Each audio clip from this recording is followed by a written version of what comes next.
Somewhere between a financial planning meeting and a late-night infomercial lives permanent life insurance, and you have to ask yourself, which one are you actually sitting in? This product has sparked more heated debates between advisors, fiduciaries, and Reddit threads than almost any other tool in the wealth building conversation. And today, we're gonna find out why. The pitch sounds almost too good. Tax-free death benefit, cash value growth, a living benefit you can access while you're still breathing, sign me up, right?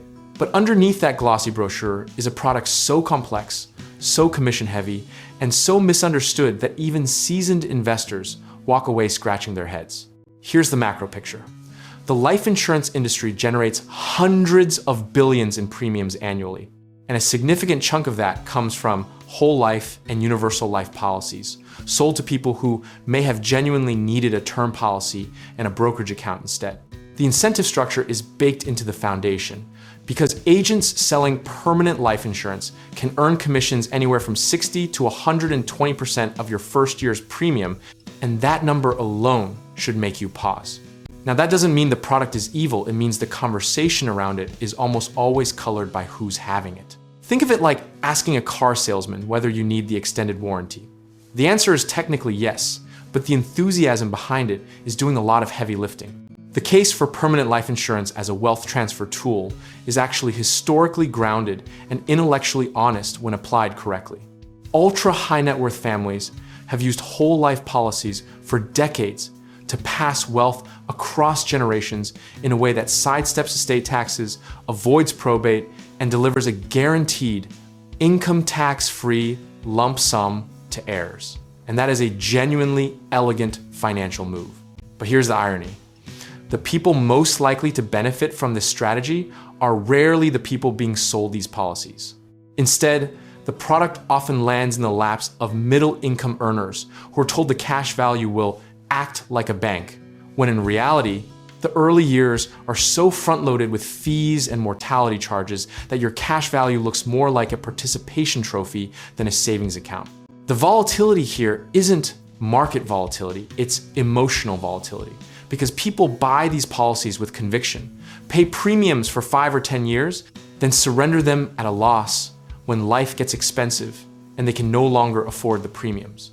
Surrendering early is essentially the worst outcome, and yet it happens at staggering rates, with some studies suggesting lapse rates on permanent policies can exceed 30 to 40% in the first 10 years.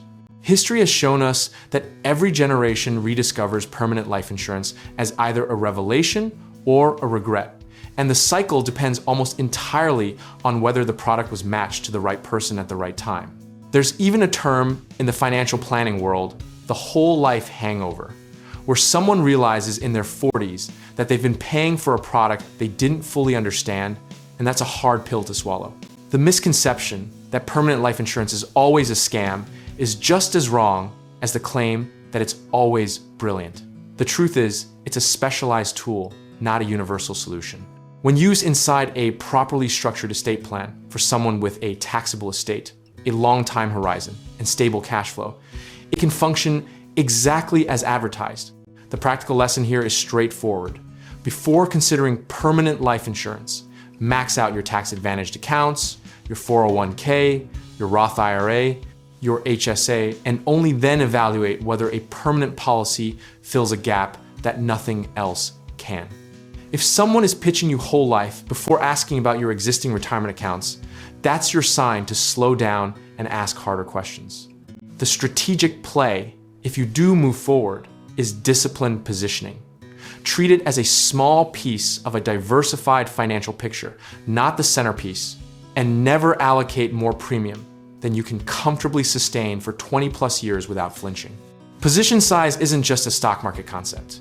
It applies here too, because overcommitting to an illiquid product is how people end up making emotional surrender decisions at the worst possible time.